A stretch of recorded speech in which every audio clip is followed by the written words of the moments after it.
High student, আমি মোজাম্মেল হক এডুসেন্টার চ্যানেলে তোমাদের সবাইকে স্বাগত জানাই। আজকের এই ভিডিও ক্লিপে আমি আলোচনা করব পশ্চিমবঙ্গ মধ্যশিক্ষা পর্ষদের অষ্টম শ্রেণীর জিওগ্রাফি বই থেকে একটি চ্যাপ্টার নাম্বার 5, মেঘ ও বৃষ্টি।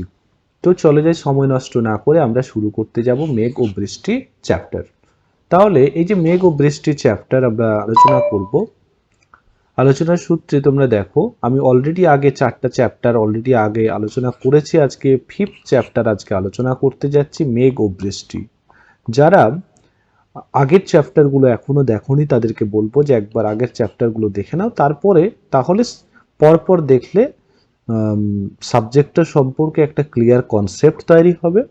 তো চলো যাই মেঘ ও বৃষ্টি সম্পর্কে। মেঘ কি এবং বৃষ্টি কি? তো একটা আমাদের যে মেঘ তৈরি হয় কি করে এবং বৃষ্টিতে কিভাবে পরিণত হয়, আবার এরকম একটা চক্রাকার সাইকেল, আর কিচ্ছু না। তাহলে মেঘ তৈরি হয় কি করে? যে আমাদের যে এখানে যে দেখতে পাচ্ছি এখানে নদী রয়েছে, সাপোজ দ্যাট এখানে নদীটা দেখতে পাচ্ছ যে একটা ছেলে একটা নদী দেখছে, তার মানে এখানে যে জল রয়েছে, এই যে নদী দেখতে পাচ্ছ এটা জল রয়েছে। তো সূর্যের তাপে, যখন দিনের বেলায় সূর্যের তাপে কি হয়, এই জল থেকে জলীয় বাষ্প তো পরিণত হয়। এখানে কিছুটা বাষ্পীভবনের মাধ্যমে এখানে কি হয়, কিছুটা বাষ্পে পরিণত হয়, মানে জলীয় বাষ্পে পরিণত হয়।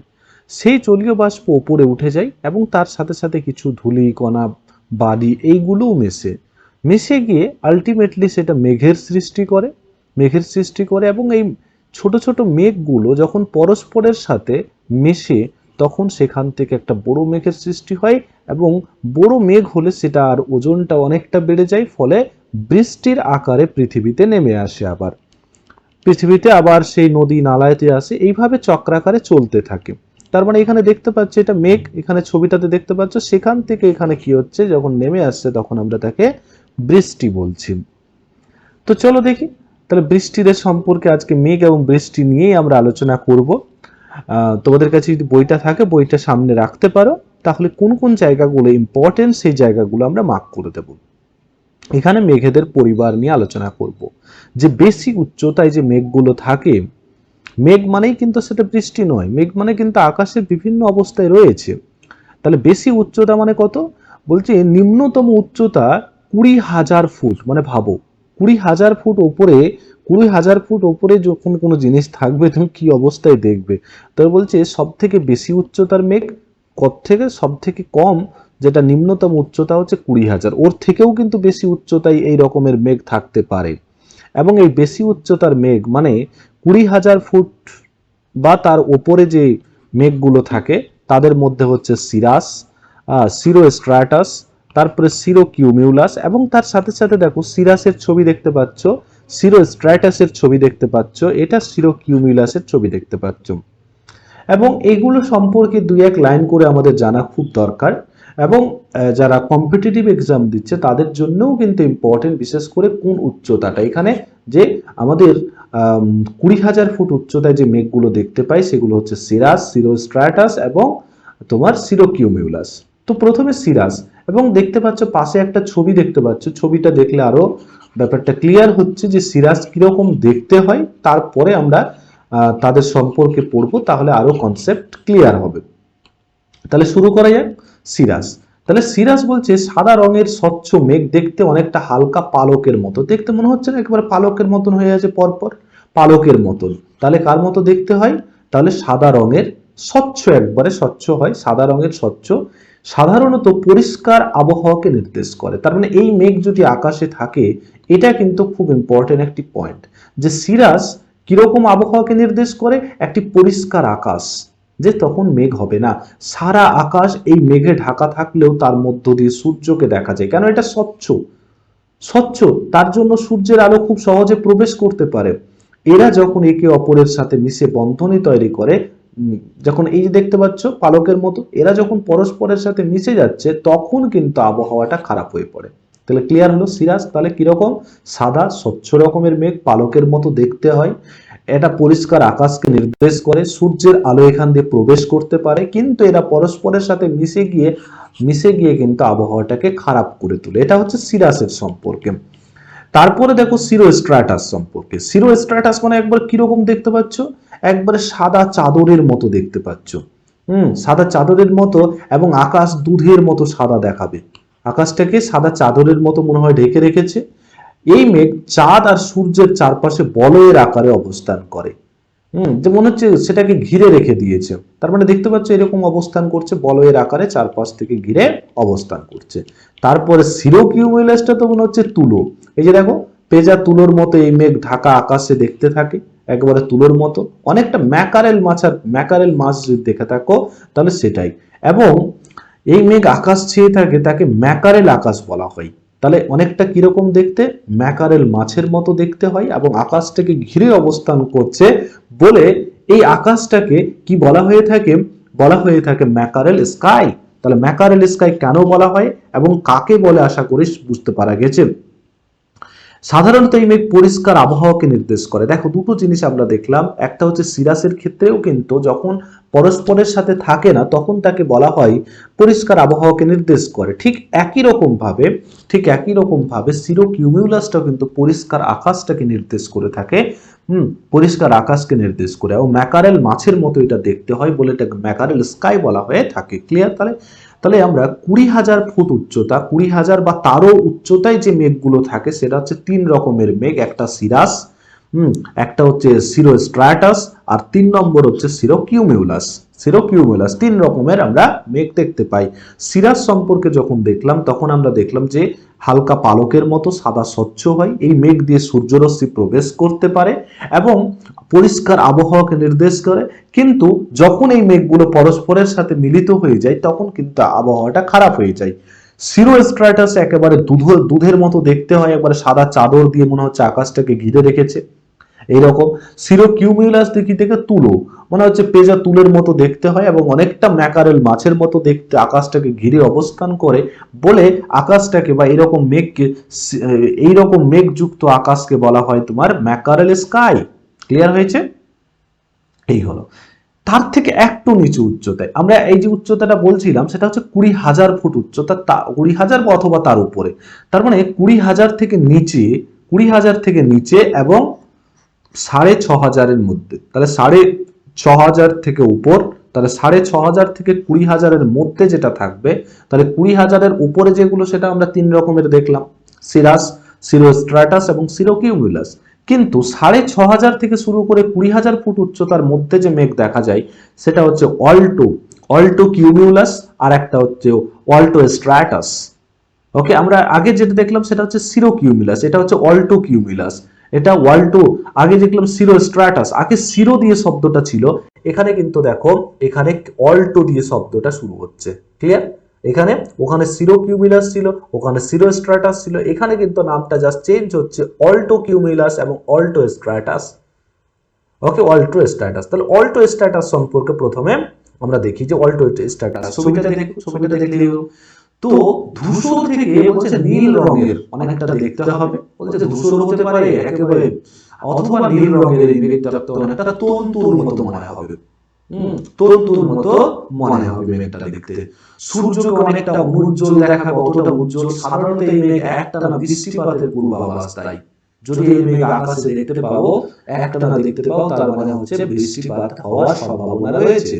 আর অল্টো কিউমিউলাস, তাহলে এই অল্টো স্ট্রাটাস যেটা সেটা অনেকটা তন্তুর মতো দেখতে এবং অনেক সময় সাদা হয়, অনেক সময় নীল রঙের হয়। আবার এই মেঘ যদি দেখা যায়, এই মেঘ ভেঙে কিন্তু সূর্যের আলো প্রবেশ করতে পারে না, অনেকটাই কিন্তু উজ্জ্বল দেখায় না, অনুজ্জ্বল দেখায় সূর্যটাকে।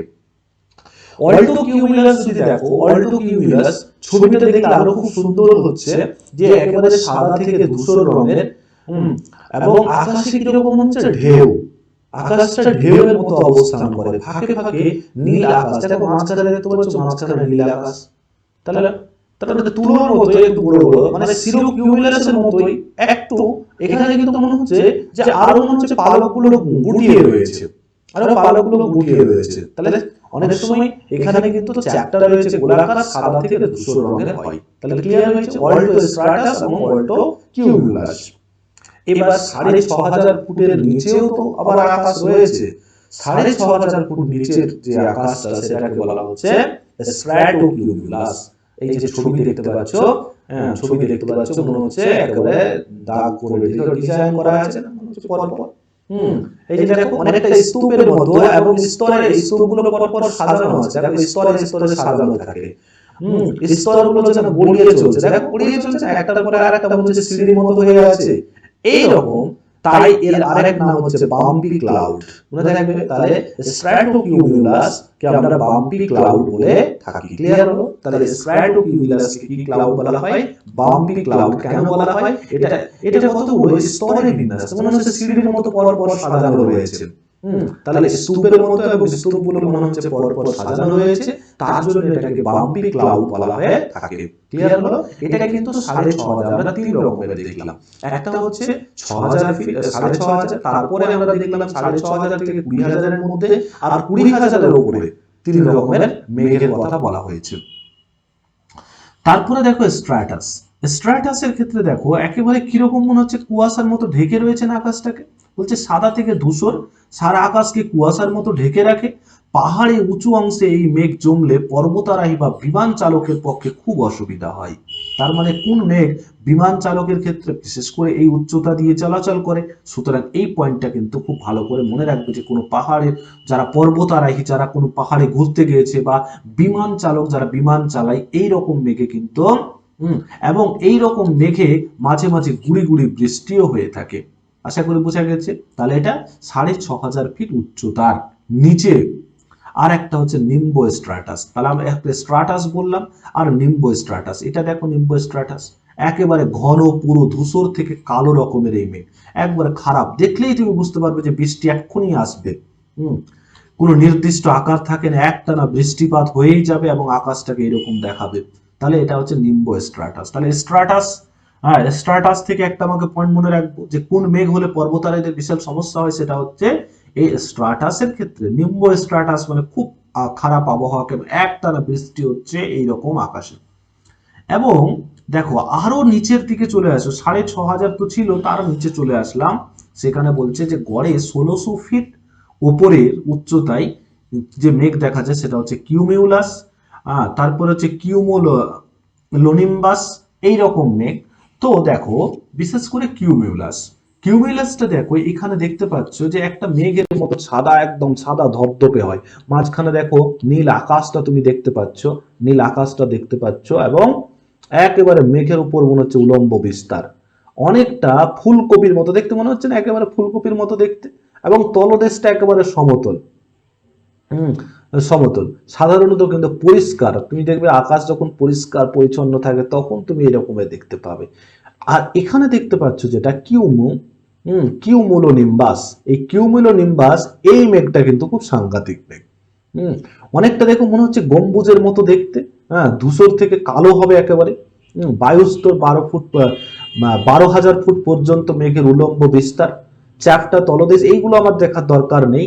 এখানে দেখো এরা মানে এইরকম যখন আকাশে তুমি মেঘ দেখবে, এর অর্থ হচ্ছে যে বজ্রপাত সহ এখানে ভীষণ ঝড় বৃষ্টি হওয়ার।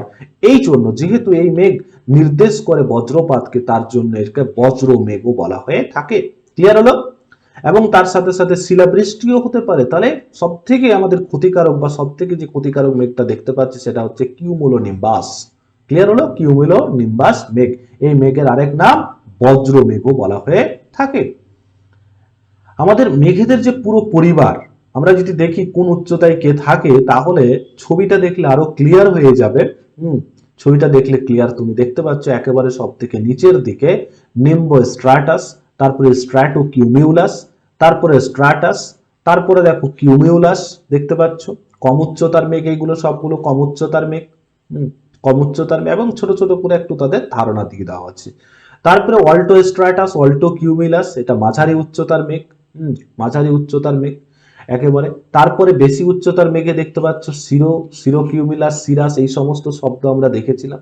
তো এখান থেকে আমরা পুরো মেঘগুলো সম্পর্কে দেখলাম, এবং এখানে কয়েকটি পয়েন্ট আমরা, যেমন হচ্ছে বজ্র মেঘ কোনটা মেঘটাকে বলা হয়ে থাকে, এই পয়েন্টটা কিউমুলোনিম্বাসটা খুব ভালো করে আমরা পড়বো। তারপরে যে মেঘটা সম্পর্কে আমরা খুব পড়বো সেটা হচ্ছে স্ট্র্যাটাস সম্পর্কে পড়বো, যে বিমান চালকদের খুব সমস্যা হয় এই মেঘের ফলে। তারপরে হচ্ছে বাম্পি ক্লাউড কাকে বলা হয়, স্ট্র্যাটোকিউমিলাসটাকে বলা হয়, এই পয়েন্টটা পড়বো। তারপরে যেটা পড়বো সেটা হচ্ছে এই মেঘটা সম্পর্কে, অল্টো কিউমুলাস সম্পর্কে পড়বো। এবং আমাদের সব থেকে উচ্চতার যে মেঘ, ম্যাকারেল আকাশ কাকে বলা হয়, সেটা সিরো কিউমুলাস বলা হয়। এবং সিরাস মেঘ সম্পর্কে পড়বে, এটা কিন্তু আমাদের পরীক্ষার জন্য ইম্পর্টেন্ট। ওকে, তাহলে বুঝতে পারলে কি কি তোমাদেরকে পড়তে হবে। হ্যাঁ, এটা তোমাদের একটা দেখে দেওয়া হলো ছোট্ট একটা এক নজরে যে কোন উচ্চতায় মেঘ রয়েছে। তাহলে এবার মেঘের সৃষ্টি হয় কি করে, যেটা আমি শুরুতেই কিন্তু একটু আভাস দিয়েছিলাম যে মেঘের সৃষ্টিটা হয় কি করে। দেখতে পাচ্ছ এখানে জলভাগ রয়েছে, এটা স্থলভাগ রয়েছে। জলের কি হচ্ছে, বাষ্পীভবন হচ্ছে। আমাদের বাষ্পীভবন মানে তাপে কি হয়, জলের উপরে থেকে বাষ্পে পরিণত হয়। বাষ্পীভবন একটা প্রসেস আমাদের। বাষ্পীভবন হচ্ছে যে জল বাষ্পে পরিণত হচ্ছে, মানে জল, দেখো জলটা হচ্ছে তরল পদার্থ, জলটা তরল পদার্থ। আমাদের ফিজিক্সের যদি কনসেপ্টটা দেখো, ফিজিক্সের এই কনসেপ্টটা তোমরা জানো যে তরল পদার্থ মানে আমি যদি ভাগ করে দিই কঠিন, আমি কঠিন একটা করলাম, কঠিনকে ইংরেজিতে বলা হয় সলিড। আর একটা কি, আর একটা আমাদের তরলকে লিকুইড বলা হয়, আর গ্যাসকে বলা হয় গ্যাস। তাহলে এখানে এই জিনিসটা খুব ভালো করে দেখো, যখন কঠিন পদার্থ তরলে পরিণত হয় মানে লিকুইডে পরিণত হয়, তখন যে পদ্ধতি থাকে সেটাকে বলা হয় গলনাঙ্ক। গলনাঙ্ক। এবার তরল পদার্থ যখন গ্যাসে পরিণত হয়, এটা দুটো প্রসেস হবে, একটা হয় বাষ্পীভবন আর একটা হচ্ছে স্ফুটনাঙ্ক। স্ফুটনাঙ্ক মানে জলটা একদম ফুটছে, আমরা দেখি উনুনের উপরে জল দিলে জলটা ফুটতে থাকে, তাকে স্ফুটনাঙ্ক বলা হয়। তো যে তাপমাত্রা ওটা ফুটতে শুরু করে। আর বাষ্পীভবন দেখো, স্ফুটনাঙ্কের জন্য একটা নির্দিষ্ট তাপমাত্রা দরকার হয়, কিন্তু বাষ্পীভবন হওয়ার জন্য কোনো নির্দিষ্ট যে কোনো তাপমাত্রায় বাষ্পীভবন সবসময় হয়ে থাকে। বাষ্পীভবন মানে জল কি হচ্ছে, জল তাহলে মানে তরল পদার্থ কি হচ্ছে, গ্যাসে পরিণত হচ্ছে। তরল পদার্থ গ্যাসে অনবরত পরিণত হচ্ছে। তাহলে এই বাষ্পীভবন হলো। বাষ্পীভবন, তাহলে বাষ্পীভবন হওয়ার ফলে যে ঘটনাটা হচ্ছে, আমি ছবির মাধ্যমেই বুঝিয়ে দেব ব্যাপারটা কি হচ্ছে। দেখো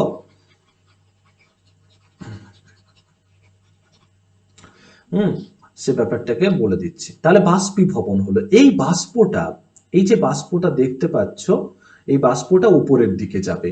ঠিক একই রকম ভাবে বাষ্প আর কোথা থেকে বেরোবে, স্থলভাগে যে গাছ রয়েছে সেখান থেকেও কিন্তু প্রচ্ছেদন প্রক্রিয়ার মাধ্যমে, দেখো সূর্যের তাপে নদী নালা এটা বাষ্পে পরিণত হচ্ছে, এটাকে বাষ্পীভবন।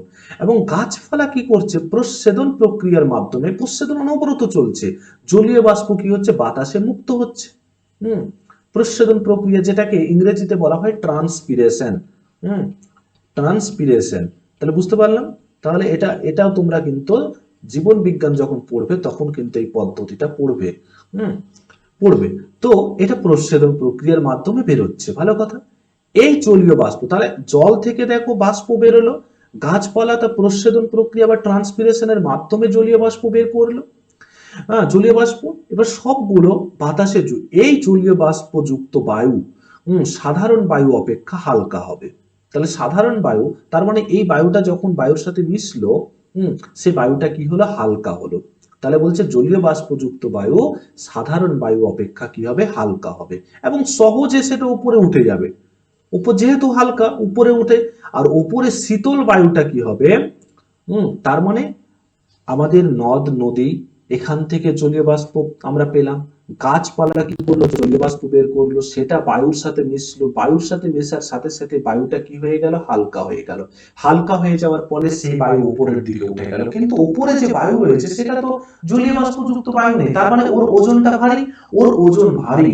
তো বলছে উপরে যে শীতল বায়ু মানে ঠান্ডা বায়ু আছে, সংস্পর্শে এসে এই জলীয় বাষ্পযুক্ত বাতাস তাড়াতাড়ি কি হয়, শীতল হয়ে যায়। বায়ু যত শীতল হয় তার জলীয় বাষ্প ধারণ ক্ষমতা কি হয়, কমে যায়। জলীয় বাষ্প ধারণ ক্ষমতা কি হলো, কমে গেল। ধীরে ধীরে ওই আর্দ্র বায়ুর তাপমাত্রা একেবারে শিশিরাঙ্কে এসে পৌঁছায়। শিশিরাঙ্ক, দেখো তাপমাত্রাটা কি হচ্ছে, আস্তে আস্তে। তাহলে ঘটনাটা কি হলো, যে আমাদের নদ নদী নালা এইগুলো থেকে জলীয় বাষ্প বেরোলো, গাছপালা জলীয় বাষ্প বের করলো, সেই সমস্ত জলীয় বাষ্প বায়ুর সাথে মিশলো, বায়ুর সাথে যেমনি মিশলো সেই বায়ুটার ওজন হালকা হয়ে গেল, কেন জলীয় বাষ্প থাকলে বায়ুর ওজন হালকা হয়ে যাবে। কেন হালকা হবে? জলীয় বাষ্পের মধ্যে তো অণু থাকে, ফাঁকা থাকে, জলীয় বাষ্প হালকা হয়ে যাচ্ছে, বায়ুটা হালকা, বায়ুটা উপরের দিকে গেল, উপরের দিকে অলরেডি ঠান্ডা ঠান্ডা বায়ু রয়েছে। এবার ঠান্ডা বায়ুর কাছে যখনই আসলো, তার একটা গরম জিনিস ছিল, ঠান্ডা বায়ুর সংস্পর্শে আসলো, ওটা কি হয়ে গেল বলতো? ওটা আস্তে আস্তে তার শীতল হয়ে যাবে। আর বায়ু যত শীতল হবে তত কি হবে? জলীয় বাষ্প ধারণ ক্ষমতা কমে যাবে এবং ধীরে ধীরে ওই আর্দ্র বায়ুর তাপমাত্রা বায়ুর যে তাপমাত্রা ছিল সেটা একেবারে শিশিরাঙ্কে এসে পৌঁছাবে। মানে ওই জলীয় বাষ্প কি হবে? শিশিরে পরিণত, মানে বায়ু সম্পৃক্ত হয়ে পড়ে, মানে যতটুকু বায়ুর জলীয় বাষ্প ধারণ করার ক্ষমতা ছিল সব কটা জলীয় বাষ্প ধারণ করে ফেলেছে। এই সম্পৃক্ত বায়ু আরো শীতল হলে জলীয় বাষ্প ঘনীভূত হয়ে, সম্পৃক্ত হলে ঘনীভূত হয়ে ছোট ছোট জলকণায় পরিণত হয় অবশ্যই। তাহলে ছোট ছোট এই জলকণাগুলো তাহলে শিশিরাঙ্ক পৌঁছালো, শিশিরাঙ্ক থেকে সেটা কি হলো? ছোট ছোট জলকণায় পরিণত হলো, আর জলকণাগুলোর সাথে সাথে কি হলো? ধূলিকণা মিশলো, লবণ কণা মিশলো এবং নানা ধরনের কঠিন মিশে সেটা মেঘে রূপান্তরিত হলো। এবং সাধারণত মেঘের যে কণাগুলো সেগুলোর ব্যাস কত হলো? দেখো 0.02 মিলিমিটার। এবং বায়ুমণ্ডলের যে ট্রপোস্ফিয়ার দেখতে পাচ্ছ, সেই ট্রপোস্ফিয়ারের মধ্যেই আমাদের বৃষ্টিটা হয় এবং ওই জন্য ট্রপোস্ফিয়ারকে কি বলা হয়? সব থেকে ঝঞ্ঝা, মানে যত রকমের মেঘ, বৃষ্টি, আবহাওয়ার পরিবর্তন সব এই ট্রপোস্ফিয়ারের মধ্য দিয়ে হয়। ট্রপোস্ফিয়ারের মধ্যেই হয়ে থাকে। ক্লিয়ার? তাহলে মেঘের সৃষ্টি কি করে হলো? জাস্ট এইভাবে মেঘটা সৃষ্টি হলো। দেখতে পাচ্ছ এই যে উষ্ণ বায়ু, মানে হালকা বায়ুটা উপরের দিকে উঠে গেছিল, উপরে ঠান্ডা বায়ু ছিল, ঠান্ডা বায়ুতে কি হলো? আস্তে আস্তে সেটা ভারী শীতল বায়ুতে পরিণত হলো। শীতল বায়ু এসে কি হলো? ছোট ছোট জলকণায়, মানে শিশিরাঙ্কে পৌঁছে জলকণায় পরিণত হলো। সেই জলকণার সাথে কি হলো? বাতাসে যে বিভিন্ন রকম ধূলিকণা, লবণ কণা এবং নানা রকমের কঠিন পদার্থ মিশে সেটা মেঘে পরিণত হলো। এবার এখানে কয়েকটি কথা, যেমন বাষ্পীভবন কাকে বলে আমি অলরেডি বলে দিয়েছি, যে বাষ্পীভবন যে কোনো তাপমাত্রায় জলের উপরিতল থেকে কি হয়? তরল পদার্থ গ্যাসে পরিণত হয়, এই পদ্ধতিকে বলা হয় বাষ্পীভবন। আবার সম্পৃক্ত বায়ু কাকে বলে? সম্পৃক্ত বায়ু মানে আমি সহজ করে জিনিসটা বুঝাবো, সম্পৃক্ত কাকে বলে। আমার ধরে নিলাম আমার এখানে 1 লিটার, আমার এখানে একটা গ্লাস আছে, আমার এটা একটা গ্লাস নিয়েছি, এই গ্লাসের মধ্যে জল রয়েছে, গ্লাসের মধ্যে জল রয়েছে। এবার জলের মধ্যে আমি কি করছি? চিনি দিচ্ছি। ধরুন এই গ্লাস আমার এই পর্যন্ত জল রয়েছে, এই পর্যন্ত জল রয়েছে, আমি চিনি দিচ্ছি। প্রথমে চিনি দিলাম, তারপরে একটু নাড়লাম, দেখলাম চিনিটা গুলে গেল, আবার একটু চিনি দিলাম, গুলে গেল। এবার মানে ধরে নিলাম যে এই যে গ্লাসে যে জলটুকু রয়েছে এর জন্য 100 গ্রাম চিনি পুরোপুরি ভাবে গুলে যেতে পারে। তার মানে 100 গ্রাম হচ্ছে সম্পৃক্ত অবস্থা, 100 গ্রামটা হচ্ছে তার সম্পৃক্ত অবস্থা। 100 গ্রাম থেকে তুমি 101 গ্রাম বাড়িয়ে দাও, তুমি 100 গ্রামের জায়গায় 101 গ্রাম দাও, তুমি দেখবে যে 1 গ্রাম চিনি আর কোনো মতেই কিন্তু আর জলে গুলানো যাচ্ছে না, কারণ 1 গ্রাম বেশি হয়ে গেছে, তখন সেটাকে বলা হয় অতিরিক্ত অবস্থা। আর যতটুকু যার আমার ধারণ করার ক্ষমতা, মানে এই গ্লাসে 100 গ্রাম চিনি ধারণ করার ক্ষমতা রয়েছে, তার মানে 100টা হলো তার সম্পৃক্ত অবস্থা। ঠিক সেই রকম বায়ুরও একটা ধারণ করার ক্ষমতা রয়েছে, যে বায়ু কতটা জলীয় বাষ্প ধারণ করতে পারবে একটা নির্দিষ্ট ক্ষমতা রয়েছে। তাহলে যে অবস্থায় যে ওর মানে একেবারে ঠিকঠাক ভাবে সে ধারণ করতে পারে সেটা হলো সম্পৃক্ত। তার মানে যতটা সে ধারণ করতে পারে ঠিক ততটাই জলীয় বাষ্প ধারণ করে ফেলেছে, সেই বায়ুটাকে বলা হবে সম্পৃক্ত বায়ু। ক্লিয়ার হলো? আর যে তাপমাত্রায় বায়ুটা সম্পৃক্ত হলো, যে তাপমাত্রায় হলো, দেখবে সম্পৃক্তের সঙ্গে কোনো নির্দিষ্ট উষ্ণতা বা তাপমাত্রা, তাহলে কোন নির্দিষ্ট উষ্ণতা বা তাপমাত্রার বায়ু যতটুকু জলীয় বাষ্প ধরতে পারে সেটা হলো সেই বায়ু। সেই বায়ু কি? সেই বায়ুটা কিন্তু সম্পৃক্ত বায়ু, এবং সেই বায়ু সেই তাপমাত্রাটাকে বলা হয় শিশিরাঙ্ক। তার মানে যে তাপমাত্রায় বায়ু কি হলো? সম্পৃক্ত হলো। এবার ঘনীভবন। ঘনীভবন মানে কি? এই যে জলীয় বাষ্পপূর্ণ বায়ু কি হবে? শিশিরাঙ্কে পৌঁছাবে, শিশিরাঙ্কে পৌঁছে এ কি হবে? জলকণায় পরিণত হবে। যেমনি জলকণায় পরিণত হলো, এই পদ্ধতিটা তার মানে যখন অবধি গ্যাস অবস্থায় রয়েছে গ্যাস আবার তরলে আসলো, তার মানে তরল মানে গ্যাস থেকে দেখো যখন তরল থেকে লিকুইড থেকে গ্যাস হচ্ছিল, মানে তরল থেকে গ্যাস হচ্ছিল, সেই পদ্ধতিটার নাম ছিল কি? বাষ্পীভবন। কিন্তু গ্যাস থেকে যদি আবার লিকুইডে হয় তখন সেটাকে বলা হয় ঘনীভবন। বুঝা গেছে? তাহলে এই কটা পয়েন্ট এগুলো তোমরা ফিজিক্সেও পড়বে, ফিজিক্সেও পাবে এই জিনিসগুলো। ওকে, এবার একই রকম ভাবে এখানে যে এখানে একটা পরীক্ষা করেছে, হাতে কলমে একটা পরীক্ষা করেছে। তাহলে চলো দেখে একটু বলে দিই পরীক্ষাটা কি করেছে, তাহলে আরো একটু আইডিয়াটা যদি স্বচ্ছ হয় তোমাদের কাছে। তার জন্য জিনিসটা আমি একবার বলে দিই যে এখানে কি তোমরা খুব এইটা খুব দেখেছো বাড়িতে যখন বিভিন্ন রকমের কাজ হয় তখন তোমরা অবজার্ভ করেছো। কি অবজার্ভ করেছো দেখো তো। বলছে এখানে যে জিনিসটা, যে একটি গরম পাত্রে, একটি কেটলি বা পাত্রে জল নিয়ে গ্যাস বসার কিছুক্ষণ পর দেখা যাবে কেটলি বা পাত্রটার মুখ দিয়ে সাদা রঙের ধোঁয়া বেরোচ্ছে। অবশ্যই বেরোচ্ছে। এই ধোঁয়াটা আসলে কি? এই যে ধোঁয়াটা বেরোচ্ছে, বা তুমি ভাত রান্না করছো, আর থালাটা, ভাতের যে ঢাকনাটা আছে একটু সরালে দেখবে ওখান থেকে বাষ্পের মতো ধোঁয়া বেরোচ্ছে। তাহলে ধোঁয়াটা কি? অ্যাকচুয়ালি কিচ্ছু না, সেটা বাষ্প। হুম, সেটা বাষ্প। আবার তুমি দেখবে যে গ্লাসে কয়েক টুকরো বরফ রাখো, কিছুক্ষণ বাদে দেখবে গ্লাসের গায়ে বিন্দু জলকণা দেখা যাচ্ছে। তুমি দেখবে বাইরের দিকে তুমি গ্লাসটা, তার মানে কি অ্যাকচুয়ালি কি হচ্ছে বলতো? অ্যাকচুয়ালি কি হচ্ছে সেটা, সেটা কিসে পরিণত হচ্ছে? জল লাগছে, কারণ গ্লাসের চারপাশে বাতাস ঠান্ডা, গ্লাসের সংস্পর্শে এসে শীতল হয়ে ওঠে। শীতল হয়ে উঠছে সেটা যখনই তুমি এটা রেখেছো, এবং জলীয় বাষ্প কি হচ্ছে? জলবিন্দুতে পরিণত হচ্ছে, এবং তার কারণে তুমি এটা দেখতে পাচ্ছ। আশা করি বুঝতে পেরেছি যে কি কারণে এটা হচ্ছে। আর কিচ্ছু না, যে একটা পদার্থের একটা অবস্থা থেকে আর একটা অবস্থায় যাচ্ছে, সেটা তরল থেকে যখন এতে চলে যাচ্ছে, সেটা যেমন জলীয় বাষ্প থেকে জলে যাচ্ছে, তার মানে গ্যাস থেকে কি হচ্ছে? লিকুইডে যাচ্ছে, তরলে যাচ্ছে, তরলে যাচ্ছে। এবার দেখো বলছে পাশের ছবিতে একটি কাঁচের প্লেট আর জারের মধ্যে সমপরিমাণ জল নিয়ে খোলা জায়গায় রাখো। 2-3 দিন বাদে জলের পরিমাণ কত? দেখো একটা এরকম একটা পাত্রে জল রেখেছে আর একটা খোলা পাত্রে জল রেখেছে, দুটোই খোলা আছে। কিন্তু দেখো এরকম একটা মানে জাস্ট মুখটা, এর মুখটা কিন্তু বড়, এর মুখটা কিন্তু ছোট, একটা জারের মধ্যে। তো তুমি কি দেখবে? খুব সহজ, অ্যাকচুয়ালি বাষ্পীভবন। আমরা বললাম যে বাষ্পীভবন মানে জল কি হয়? বাষ্পে পরিণত হয়, সেই পদ্ধতিকে কি বলা হয়? বাষ্পীভবন। এবার এই যে জিনিসটা বলেছে এখানে ভালো করে করবে, তুমি রাখলে তুমি বুঝতে পারবে যে যার মুখটা বড়, যার মুখটা বড় তার বাষ্পীভবনের হারটা বেশি হবে। তাহলে এর মুখটা তো ছোট, এই যে জারটা দেখতে পাচ্ছ এর মুখটা তো ছোট, তার মানে এখানে বাষ্পীভবনের হার কম হবে। আর বাষ্পীভবন যত কম হবে তার মানে এখানে জল কি হবে? বেশি থাকবে। তার মানে এখানে কি হবে? বাষ্পীভবনের, যেহেতু মুখটা বেশি চওড়া রয়েছে এবং বেশি খোলা, তার মানে এখানে বাষ্পীভবনের হার বেশি হবে। তার মানে জলগুলো বাষ্পে বেশি বেশি পরিণত হয়ে যাচ্ছে। বেশি বেশি পরিণত হয়ে যাচ্ছে। হুম, তো এখানে তারপরে এখানে একটা জিনিস দেখো যে নিজের হাতে তৈরি করা মেঘ এখানে তৈরি করেছে, এটা তোমরা পড়ে নিয়ে একবার করলে করতে পারো।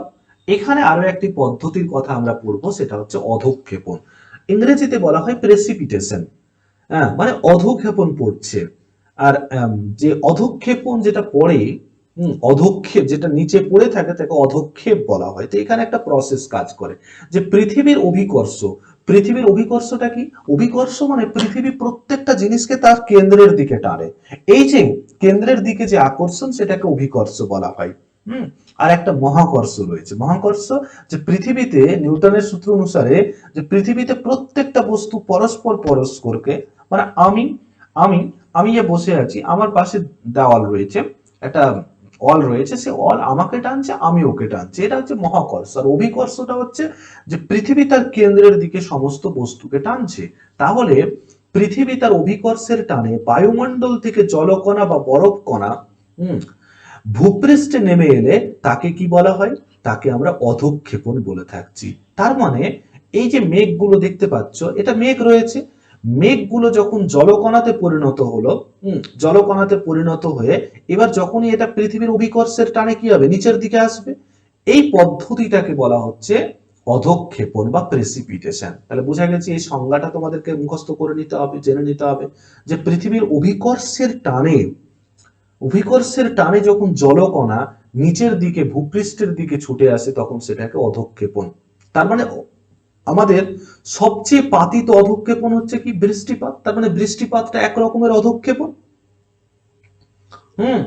তাহলে বলছে আকাশে ভেসে থাকা যে মেঘ, সেগুলো কি হয়, অসংখ্য ধূলিকণাকে আশ্রয় করে ছোট ছোট জলকণার সৃষ্টি করে। কেন, আমরা বলেছি যে মেঘ থেকে জলকণা, ওই যে জলীয় বাষ্পগুলো প্রথমে জলকণায় পরিণত হয়, আর জলকণাগুলো পরস্পরের সাথে মিশে গিয়ে আবার মেঘের সৃষ্টি করে। আর এই মেঘটা যখন সাইজে অনেক বড় হয়ে যায় তখন আর থাকতে পারে না, পৃথিবীর টানে নিচের দিকে জলবিন্দুর আকারে নিচে নেমে আসে। এই যে দেখো, যে মেঘ ক্রমশ উপরের দিকে উঠতে শুরু করলে শীতল বায়ুর সংস্পর্শে আসে এবং আরো ঘনীভূত হয়। এভাবে ছোট ছোট জলকণাগুলো বড় হয়ে জলকণায় পরিণত হয়। জলকণাগুলো বেশি ভারী হয়, ভেসে থাকতে পারে না, তখন পৃথিবী অভিকর্ষের টানে বৃষ্টিপাত রূপে পৃথিবীতে নেমে আসে। তার মানে বৃষ্টিপাতের ক্ষেত্রে একসাথে বাতাসের শীতল হওয়া এবং বাতাসের জলীয় বাষ্পযুক্ত হওয়া। তার মানে বৃষ্টিপাত হবে, বাতাস জলীয় বাষ্প পূর্ণ বেশি হয়ে গেছে।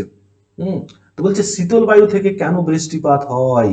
শীতল বায়ু থেকে এই কারণে বৃষ্টিপাত হয়, কারণ শীতল বায়ুটা ভারী হয়। কখন ভারী বায়ু হবে? যখন জলীয় বাষ্পযুক্ত হয়েছে কি হবে, শীতল বায়ু ঠান্ডা হয়ে সম্পৃক্ত হয়ে যাবে। বায়ুটা যখন সম্পৃক্ত হয় তখন ঠান্ডা হয়, আর সম্পৃক্ত হলেই বায়ুটা কি হবে, সেটা শিশিরাঙ্কে পৌঁছাবে। আর শিশিরাঙ্কে পৌঁছালে তোমার কি হবে বলতো, শিশিরাঙ্কে যখন পৌঁছাবে তখন সেখান থেকে অটোমেটিক্যালি জলকণায় পরিণত হবে, আর সেই জলকণাগুলো পরস্পরের সাথে মিশে মেঘ সৃষ্টি করবে এবং অটোমেটিক্যালি সেটা বৃষ্টি হবে। বলছে সব মেঘ থেকে বৃষ্টি হয় না কেন? সব মেঘ থেকে অবশ্যই খুব সাধারণ ভাবে বিবেচনা করো যে সব মেঘ হলেই কি হবে, সেটা শিশিরাঙ্কে পৌঁছাতে হবে, তাহলে সেখান থেকে জলকণা পরিণত হবে। যদি ওটা না হয় তাহলে কখনো সেটা সম্ভব নয়। এবার বৃষ্টিপাত কত রকমের, মেঘ থেকে তো বৃষ্টি হয়, এবার বৃষ্টিপাত কত রকমের হয় সেটা নিয়ে এখানে একটা জিনিস আমাদের পড়াতে হবে। বৃষ্টিপাতের রকম ভেদ। তাহলে বৃষ্টিপাত কত রকমের? এক রকমের হচ্ছে পরিচলন বৃষ্টিপাত। তাহলে দেখো, চলো দেখি পরিচলন বৃষ্টিপাতটা কাকে বলে। বলছে যে সমস্ত অঞ্চলে সূর্যরশ্মি সারা বছর প্রায় লম্বভাবে পড়ে, তার মানে নিরক্ষীয় অঞ্চলে। তার মানে জলভাগের নিরক্ষীয় অঞ্চলে দেখো জলভাগ, সেই কারণে তার মানে বাষ্পীভবনের হারও বেশি হবে। আর বাষ্পীভবন হলে বায়ুতে প্রচুর পরিমাণে জলীয় বাষ্প মেশে, এবং বায়ুতে জলীয় বাষ্প মিশলে সেটা উপরের দিকে হালকা হয়ে উপরের দিকে উঠে যাবে, এবং ঊর্ধ্বগামী বায়ুর চাপ কম হওয়ায় উষ্ণতাও কমে যায়। উষ্ণতাও কমে যায়, আর উষ্ণতা কমলে সেই উষ্ণতায় বায়ুতে জলীয় বাষ্পের পরিমাণ একই থাকে, ঠান্ডা বাতাস কম জলীয় বাষ্প ধারণ করতে পারে বলে বায়ুর আপেক্ষিক আর্দ্রতাটা কি হয়, বেড়ে যায়। তাহলে আপেক্ষিক আর্দ্রতাটা কি হচ্ছে, ঠান্ডা বাতাস কম জলীয় বাষ্প ধারণ করতে পারে বলে বায়ুর আর্দ্রতাটা বেড়ে যায়। বায়ু আরো শীতল হয়, শীতল হতে হতে সম্পৃক্ত হয়ে পড়ে, এবং সম্পৃক্ত হলেই কিছুক্ষণ আগেই বললাম যে বায়ু যখন সম্পৃক্ত কোন তাপমাত্রায় হবে সেটাকে শিশিরাঙ্ক বলবো, আর শিশিরাঙ্ক হলেই সেটা জলকণায় পরিণত হবে। আর জলকণাগুলো পরস্পরের সাথে মিলিত হয়ে মেঘ সৃষ্টি করবে, মেঘ আরো ঘনীভূত হয়ে কি হবে, বৃষ্টিপাত ঝরে ঝরে পড়বে, সেটাকে আমরা পরিচলন বৃষ্টিপাত বলে থাকি। ক্লিয়ার হলো? পরিচলন বৃষ্টিপাত। এবং এই যে বললাম যে নিরক্ষীয় অঞ্চলে দুপুরে বা বিকেলের দিকে বজ্র বিদ্যুৎ সহ মুষলধারে এই বৃষ্টিপাত হয়। সাধারণত নিরক্ষীয় অঞ্চল একটা নির্দিষ্ট অঞ্চলের মধ্যেই কি থাকে, সীমাবদ্ধ থাকে, যেখানে হলো মেঘ তৈরি হলো সেখানেই মেঘ হয়ে গিয়ে সেই দিনই বৃষ্টি হয়ে গেল। এই যে দেখতে পাচ্ছ, এটা ঊর্ধ্ব বায়ুর পরিচলন বৃষ্টিপাত কিন্তু সেখানেই হলো। ক্লিয়ার হয়েছে? তাহলে আপেক্ষিক আর্দ্রতা, এখানে একটা জিনিস আছে আর্দ্রতা। তাহলে কোন নির্দিষ্ট উষ্ণতা, আপেক্ষিক আর্দ্রতা কাকে বলছে, কোন নির্দিষ্ট নির্দিষ্ট পরিমাণ বায়ুতে যে পরিমাণ জলীয় বাষ্প থাকে, সেই উষ্ণতায় সেই বায়ুকে সম্পৃক্ত করার জন্য যে পরিমাণ জলীয় বাষ্প প্রয়োজন। তার মানে একটা বায়ুতে তো জলীয় বাষ্প, দেখো একটা নির্দিষ্ট উষ্ণতায় একটা নির্দিষ্ট পরিমাণ বায়ুতে একটা জলীয় বাষ্প, যে পরিমাণ জলীয় বাষ্প আছে, ঠিক আছে, ভালো কথা। এবার সেই একই উষ্ণতায় ভাবো আর কতটা জলীয় বাষ্প যোগ করলে সেই বায়ুটা সম্পৃক্ত হয়ে পড়বে। ওই বায়ুটা সম্পৃক্ত মানে শিশিরাঙ্কে পৌঁছাবে। এই দুয়ের যে অনুপাত, এই দুয়ের যে অনুপাত, যে আগে জলীয় বাষ্প ছিল, দেখো একটা বায়ু একটা কন্টেনার আছে ধরে নাও, এখানে এইগুলো আমার ধরলাম, এগুলো হচ্ছে জলীয় বাষ্প, কিন্তু এই বায়ুটা শিশিরাঙ্কে এখনো পৌঁছায়নি, মানে সম্পৃক্ত হয়নি, আরো হয়তো 10টা জলীয় বাষ্প চাই। তার মানে আগে ধরে নাও এখানে কটা ছিল, এখানে 1টা 2টো 3টা 4টা 5টা 6টা, 6টা আগে ছিল, আরো হয়তো 5টা দরকার, আরো 5টা দরকার। তার মানে আগে 6 ছিল, আরো 5টা দরকার। এর যে অনুপাত, এটাকেই বলা হয় আপেক্ষিক আর্দ্রতা। ওকে, এবং এটাকে সবসময় 100 দিয়ে গুণ করে দেওয়া হয় এবং শতকরায় প্রকাশ করা হয়। আপেক্ষিক আর্দ্রতাকে সবসময় শতকরাতে প্রকাশ করা হয়। এবং আপেক্ষিক আর্দ্রতাকে যে যন্ত্রের সাহায্যে মাপা হয় সেটাকে বলা হয় হাইগ্রোমিটার। হাইগ্রোমিটার, বুঝতে পেরেছি? হাইগ্রোমিটার। এবং বৃষ্টিপাত আমরা যে যন্ত্রের সাহায্যে মাপি তাকে বলা হয় রেন গজ। ওকে, তাকে কি বলা হয়? রেন গজ। হয়েছে? তাহলে রেন গজ হচ্ছে বৃষ্টিপাত মাপার যন্ত্র, আর আর্দ্রতা মাপার যন্ত্রের নাম কি? হাইগ্রোমিটার। হাইগ্রো মানেই হচ্ছে আর্দ্রতা। এবার দেখো এখানে কতগুলো প্রশ্ন করেছে, তোমরা উত্তর করার চেষ্টা করবে। যেমন পরিচালন বৃষ্টিপাত কোন পদ্ধতিতে, বৃষ্টিতে কোন পদ্ধতিতে বায়ু উত্তপ্ত হয়? অবশ্যই পরিচলন।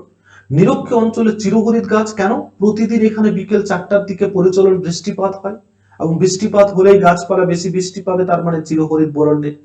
এমন দুটো দেশে যেখানে সারা বছর বৃষ্টিপাত হয়, তো ভাবো অ্যামাজন ফরেস্ট, আফ্রিকান জঙ্গল কোথায় আছে? এই নিরক্ষীয় অঞ্চলেই রয়েছে বলে। তাহলে পরিচলন বৃষ্টিপাত মানে স্থানীয় হয় বা নিরক্ষীয় অঞ্চলে সাধারণত বৃষ্টিপাত হয়। এবার হচ্ছে শৈলোৎক্ষেপ বৃষ্টিপাত। শৈলোৎক্ষেপ বৃষ্টিপাত, যেটাকে ওরোগ্রাফিক রেইনফল বলা হয়। আমরা যেটা প্রথমে যেটা পরিচলন রেইনফল বললাম সেটা হচ্ছে কনভেনেন্স,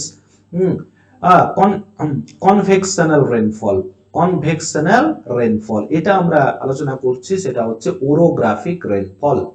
ওরোগ্রাফিক মানে ধরে নিলাম ওরোগ্রাফিক রেইনফলটা কি, খুব সহজ জিনিস। এটা বলছে সমুদ্র, এখানে দেখতে পাচ্ছ সমুদ্র, তাহলে সমুদ্র বলছে ঊর্ধ্বগামী, এখানে বায়ু কি হচ্ছে? সূর্যের তাপে বাষ্পে পরিণত হচ্ছে এবং উপরের দিকে যাচ্ছে। ভালো কথা, উপরের দিকে গেল, উপরের দিকে বায়ুটা ঊর্ধ্বগামী উষ্ণ বায়ু যাচ্ছে। বলছে সমুদ্রের দিক থেকে আসা জলীয় বাষ্পযুক্ত আর্দ্র বায়ুর প্রবাহ পথে আড়াআড়ি ভাবে কোনো পর্বত যখন পড়লো, ধরেন আড়াআড়ি ভাবে কোনো পর্বত পড়েছে, স্থান করলে বাধা পেয়ে ওই পর্বতের ঢাল বেয়ে উপরের দিকে উঠে যায়। ঊর্ধ্বগামী বায়ু ক্রমশ প্রসারিত হয়ে ঠান্ডা হয়, ওই ঠান্ডা হয়ে বায়ু সম্পৃক্ত হয়ে পড়ে এবং সেখানে বৃষ্টিপাত ঘটায়। এবং এই রকমের বৃষ্টিপাতকে বলা হয় যে একটা জলীয় বাষ্পযুক্ত বায়ু উপরে অবশ্যই যাবে, দেখতে পাচ্ছি যে পাহাড়ের ঢাল, এই ঢালটাকে বলা হয় প্রতিবাদ ঢাল, যে এখানে ধাক্কা লেগে কি হলো? এখানেই বৃষ্টিপাত হলো, তার মানে এটাকে প্রতিবাদ ঢালে বৃষ্টিপাত হচ্ছে। তাহলে এই যে এরকমের বৃষ্টিপাতকে বলা হয় ওরোগ্রাফিক বৃষ্টিপাত বা রেইনফল। এবং যে ঢালে, পাহাড়ের যে ঢালে বায়ুটি ধাক্কা লাগলো সেটাকে বলা হয় প্রতিবাদ ঢাল। আর ঠিক বায়ুটা যখন এই একবারে পাহাড়ের চূড়ায় এসে পৌঁছায়, তখন সেই বায়ুতে আর জলীয় বাষ্প থাকে না, মানে সম্পৃক্ত হওয়ার চান্সও নেই। তার মানে এখানে যে বায়ুটা বইবে সেটা হচ্ছে একেবারে শুষ্ক বায়ু, যে বায়ুতে কোনো জলীয় বাষ্প নেই। তাহলে জলীয় বাষ্প নেই, তার মানে ওখানে বৃষ্টিপাত হবে না। এটাকে বলা হয় অনুবাদ ঢাল বা লিওয়ার্ড সাইড। ফলে যেহেতু প্রতিবাদ ঢালে ধাক্কা লেগেই বায়ু সমস্ত বৃষ্টিপাত হয়ে পড়েছে, ফলে এই দিকে যে বায়ুটা আসছে সেই বায়ুতে কিন্তু আর বৃষ্টিপাত হওয়ার কোনো ক্ষমতা নেই। ফলে এই অঞ্চলটা কিন্তু, এখানে বৃষ্টিপাত হলো কিন্তু এখানে হলো না। এই জন্য এই অঞ্চলটাকে বলা হয় বৃষ্টির ছায়া অঞ্চল বা রেন শ্যাডো রিজিয়ন। ক্লিয়ার হয়েছে? এখানে একবার দেখে নিতে পারো, প্রচুর বৃষ্টিপাত ঘটানোর বায়ু যখন পর্বতের অনুপাত ঢালে, তখন সেই বায়ুতে জলীয় বাষ্পের পরিমাণ যথেষ্ট কম থাকে। বায়ু যত নিচের দিয়ে ঢালের উষ্ণতা নামতে শুরু করে, বায়ুর উষ্ণতা তত বাড়তে থাকে, ধারণের ক্ষমতা বেড়ে যায়, ফলে বায়ু অসম্পৃক্ত হয়ে পড়ে, আর অনুবাদ ঢলে বৃষ্টিপাত খুবই কম হয়। বৃষ্টির ছায়া অঞ্চল ওই জন্য বলা হয়ে থাকে। যেমন এমন এখান থেকে আমাদের যেমন ভারতবর্ষে কিন্তু এই রকমের বৃষ্টিপাতের দেখো কোথায় হয়, সব থেকে বেশি হয় যে দক্ষিণ পশ্চিম, একটা দেখো দক্ষিণ পশ্চিম, একটা হলো উত্তর পূর্ব মৌসুমী বায়ু আর একটা দক্ষিণ পশ্চিম মৌসুমী বায়ু যখন আরব সাগরীয় শাখা পশ্চিম ঘাট পর্বতে বাধা পেয়ে পর্বতের পশ্চিম ঢালে প্রচুর বৃষ্টিপাত ঘটে। তাহলে দক্ষিণ পশ্চিম মৌসুমী বায়ু কি হচ্ছে, পশ্চিম ঘাট পর্বতের পূর্ব ঢালে অবস্থিত দাক্ষিণাত্য মালভূমির বৃষ্টির ছায়া অঞ্চলে পরিণত হয়েছে। উত্তর পূর্ব ভারতের মেঘালয় হচ্ছে গাছ যে পাহাড় রয়েছে গারো, খাসি, জয়ন্তিয়া দক্ষিণ ঢালে অবস্থিত, চেরাপুঞ্জি আর উত্তর ঢালে অবস্থিত শিলং এর মধ্যে মাত্র 65 কিলোমিটার। কিন্তু চেরাপুঞ্জিতে দেখো বৃষ্টিপাত কত হচ্ছে, আর শিলং এর বার্ষিক বৃষ্টিপাত হচ্ছে কত, মাত্র 1। তার মানে দুটো একই, কিন্তু একটা অনুবাদ ঢালে অবস্থান করছে, তাহলে চেরাপুঞ্জি উত্তর ঢালে অবস্থান করছে, সেখানে বৃষ্টিপাত হচ্ছে 11,700 এত মিলিমিটার। আর শিলং, শিলং যেটা অনুবাদ ঢালে অবস্থিত সেখানে মাত্র 2,200। ক্লিয়ার? আশা করি এই কোশ্চেনটার উত্তর দিতে পারবে। কোন শাখার প্রভাবে চেরাপুঞ্জিতে বৃষ্টিপাত হয়? এটা হচ্ছে দক্ষিণ পশ্চিম যে শাখাটি, সেটা কিন্তু আরব সাগরীয় যে শাখা, সেটা উত্তর পূর্ব, উত্তর পূর্ব ভারতে এটা কিন্তু হয়ে থাকে, উত্তর পূর্ব মৌসুমী বায়ুর প্রভাবে হয়ে থাকে। ক্লিয়ার? এবং এই শৈল কথার শৈলোৎক্ষেপ বলা হচ্ছে না, তার মানে শৈল কথার অর্থ কি, পর্বত, আর উৎক্ষেপ মানে হচ্ছে উপরে ওঠা। তার মানে পর্বত বেয়ে আস্তে আস্তে উপরে উঠছিল এবং উঠতে উঠতে ধাক্কা লেগে যেহেতু বৃষ্টিপাতটা হলো, এই জন্য এটাকে শৈলোৎক্ষেপ বৃষ্টিপাত বলা হয়ে থাকে। এই যে মুম্বাইয়ের তুলনায় পুনেতে, তার মানে মুম্বাই অবস্থান করছে অনুবাদ ঢালে, পুনে অবস্থান করছে প্রতিবাদ ঢালে। প্রতিবাদ ঢালে অবস্থান করছে তোমার মুম্বাই, আর পুনে অবস্থান করছে অনুবাদ ঢালে, সেই কারণে। তারপরে দেখো আরেক রকমের বৃষ্টি হয়, সেটা হচ্ছে ঘূর্ণ বৃষ্টিপাত। ঘূর্ণ বৃষ্টিপাত যে এটা কিন্তু সমুদ্র থেকেই তৈরি হয়, যেমন আমফান, কিছুদিন আগে আমফান হলো, ইয়াস আমরা শুনেছি কিছুদিন আগে, ইয়াস হলো। তো এইগুলো হচ্ছে ঘূর্ণ বৃষ্টিপাত। এবং যেখান থেকে উৎপত্তি হয় সেটাকে বলা হয় ঘূর্ণবাতের একেবারে চোখ, আয় বলা হয়, যেখান থেকে এটা সমুদ্র থেকে উৎপত্তি হয়। যে স্বল্প পরিসরে কোন স্থান উষ্ণতা বেড়ে গেলে সেখানকার বায়ু গরম হয়। ধরে নেয় এই জায়গাটার উষ্ণতা কি হয়েছে, বেড়ে গেছে, বায়ু গরম হয়ে উপরের দিকে উঠে যাচ্ছে, ফলে বায়ুর চাপ যখন কোন একটা জায়গাতে, ধরে নিলাম আমার উষ্ণতা বাড়লো, উষ্ণতা বেড়ে গেলে সেখানকার বায়ুটা গরম, আর গরম হয়ে যাওয়া মানে বায়ুর চাপ কি হবে, বায়ুটা হালকা হয়ে যাবে, বায়ুর চাপ হালকা হলে সে উপরের দিকে উঠে যাবে। এবার যেই মাত্র উপরের দিকে উঠে গেল, তার মানে সেই জায়গাটাতে ভাবো বায়ু হালকা হয়েছে, উপরের দিকে উঠে গেছে, তার মানে সে এই জায়গার বৃষ্টিপাত যে জায়গাটাতে বায়ু ছিল সেখানে জায়গাটা তো খালি হয়ে গেল, তার মানে ওই যে এই জায়গার হাওয়াটা উপরে চলে গেল, তার মানে ওই জায়গাটা ফাঁকা, ওই জায়গাটা ফাঁকা নেই, ফাঁকা আছে, তার মানে ওখানে বায়ুর চাপ কম দিচ্ছে, তার মানে ওখানে নিম্ন চাপ কেন্দ্রের উৎপত্তি হয়েছে। আর এই জায়গাটা যেহেতু ফাঁকা, এই জায়গাটা পূরণ করার জন্য আশপাশ থেকে কি করবে, বায়ু ছুটে আসবে। নিম্নচাপের শীতল বায়ু কি হবে, ওই চাপ তুলনায় বেশি, ফলে প্রবল গতিতে নিম্নচাপের কেন্দ্রের দিকে ছুটে আসবে, এবং চারিদিক থেকে বায়ু ছুটে আসছে এই জায়গাটাতে, ছুটে আসার ফলে এখানে কি হবে, বায়ুটা এরকম করে ঘুরতে থাকবে, বায়ুটা এইভাবে ঘুরতে থাকবে, এবং সেখানে একটা কুণ্ডলে পাকিয়ে কি করবে, ঘূর্ণিঝড়ের সৃষ্টি করবে। এবং এই ঘূর্ণিঝড়টা আস্তে আস্তে আস্তে আস্তে কি হবে, স্থলভাগের দিকে এগিয়ে যাবে, এবং তার ফলে যে বৃষ্টিপাত হয় এটাকে বলা হয় সাইক্লোনিক রেইনফল। তো সাধারণত ক্রান্তীয় যে ঘূর্ণিঝড়ের উৎপত্তি হয় সেটা হচ্ছে 5 থেকে 20 অক্ষাংশের মধ্যবর্তী, বায়ুর চাপ কম থাকে, এবং এই ঘূর্ণাবর্তের চোখ, আমি বললাম যেখান থেকে ঘূর্ণাবর্তটা সৃষ্টি হচ্ছে, কম থাকে, এই অংশের নাম ঘূর্ণাবর্তের চোখ। কেন্দ্রে আকাশ পরিষ্কার থাকে, শান্ত আবহাওয়া, একটু পড়ে নেবে এটা। যেমন আমাদের দেশে অনেক রকম হয়েছে, যেমন কিছুদিন আগে আমি বললাম আমফান হয়েছে, আমাদের 2020-তে আমফান হয়েছে, 2021-এ ইয়াস এসেছে, ইয়াস এসেছে, আরো অনেকগুলো সাইক্লোন কিন্তু আমরা দেখতে পেয়েছি।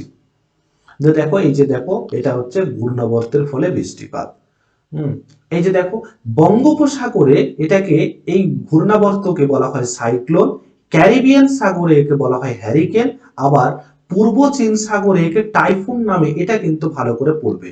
তাহলে এই একই জিনিস কিন্তু আলাদা আলাদা জায়গায় আলাদা আলাদা নাম রয়েছে। যেমন ক্যারিবিয়ান সাগরে এর নাম হচ্ছে হ্যারিকেন। আমি পূর্ব চীন সাগরে যদি দেখো এর নাম হচ্ছে টাইফুন। তাহলে এগুলো আলাদা কিছু নয়, এক রকমের। তাহলে দেখো আমাদের আয়ন বায়ু, এবং আয়ন বায়ু আরেকটা অনেক, উত্তর পূর্ব আয়ন বায়ু আর দক্ষিণ পূর্ব আয়ন বায়ু কোথায় মিলিত হয়? নিরক্ষীয় অঞ্চলে।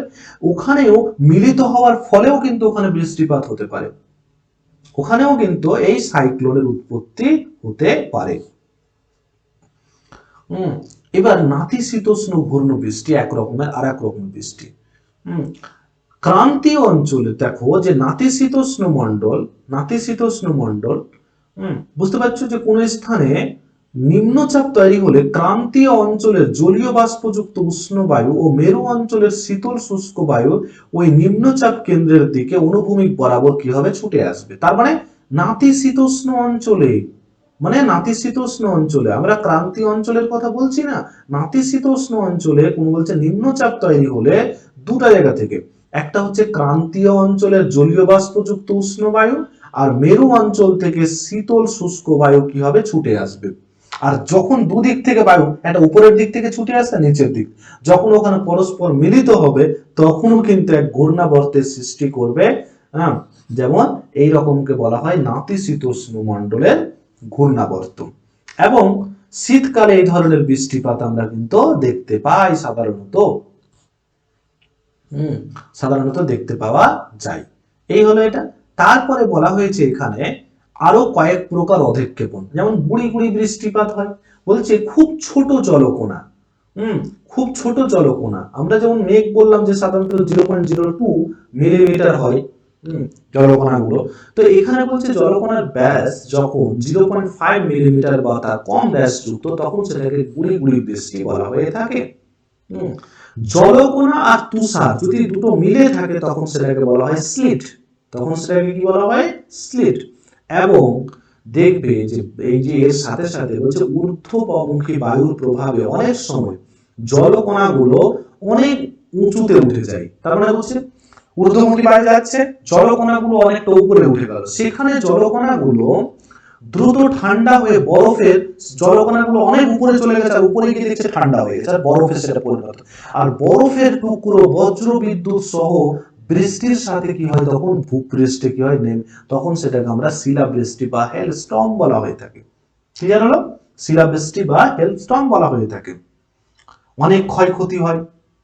এবং পশ্চিমবঙ্গের বসন্তকাল এবং গ্রীষ্মকালে এই রকমের শিলাবৃষ্টি মাঝে মাঝে আমরা দেখতে পাই। তাহলে শিলাবৃষ্টি আর কিছু নয়, যে ঊর্ধ্বগামী বায়ুর প্রভাবে অনেক সময় জলকণাগুলো অনেক উপরে উঠে যায়, আর উপরে উঠে যখন ঠান্ডা বায়ু রয়েছে, আর ঠান্ডা বায়ুতে কি হয়? বলে বরফে পরিণত হয়ে যায়। শীত প্রধান দেশে দেখো উঁচু পার্বত্য অঞ্চলে জলীয় বাষ্পযুক্ত বায়ু হিমাঙ্কের থেকে কম উষ্ণতায় ঘনীভূত হলেই মানে জলটা কি হচ্ছে? তোমার বরফে পরিণত হচ্ছে, যে তাপমাত্রায় হয় তাকে হিমাঙ্ক বলা হয়। সরাসরি বরফে বা তুষারে পরিণত হয়, আর এই তুষার কি হয়? নেমে আসে, তখন এটাকে তুষারপাত বা স্নোফল বলা হয়ে থাকে। শীত প্রধান দেশে কিন্তু এই জিনিসটা তুমি দেখতে পাবে, যে জলীয় বাষ্পযুক্ত বায়ু হিমাঙ্কের থেকে কম উষ্ণতায় ঘনীভূত বলে। তার মানে শিশিরাঙ্কে সে যাবে না। আর শিশিরাঙ্কে যদি না, আমরা সাধারণত কি হয়? এমনি জায়গাতে জলীয় বাষ্পযুক্ত বায়ু প্রথমে জলকণায় পরিণত হয়, কিন্তু তাপমাত্রাটা যদি অনেক কম হয়, মানে হিমাঙ্কেরও কম হয়, তখন সেটা জলীয় বাষ্পটা সরাসরি কি হবে? বরফে পরিণত হবে, এবং সেই বরফটা কি হবে? তুষারের আকারে নেমে আসবে, সেটাকে আমরা তুষারপাত বলে থাকি। ক্লিয়ার হয়েছে? এখানে দুটো জিনিস, একটা শিশির আর একটা কুয়াশা। দেখো এখানে দেখতে পাচ্ছ শিশির বিন্দু, এই দেখতে পাচ্ছ জলের বিন্দু ফোটা ফোটা, আর কুয়াশা মানে এরকম রয়েছে। দুটোর মধ্যে কিন্তু পার্থক্য রয়েছে। শিশির পড়া আর কুয়াশা পড়া। বলছে শীতের রাতে ভূপৃষ্ঠ দ্রুত তাপ কি করে? বিকিরণ করে দেয়, তাপ ছেড়ে দেয়। ফলে ভূপৃষ্ঠ সংলগ্ন যে বায়ু, ভূপৃষ্ঠের কাছাকাছি যে বায়ুর স্তর থাকে, সে শীতল হয়ে পড়ে।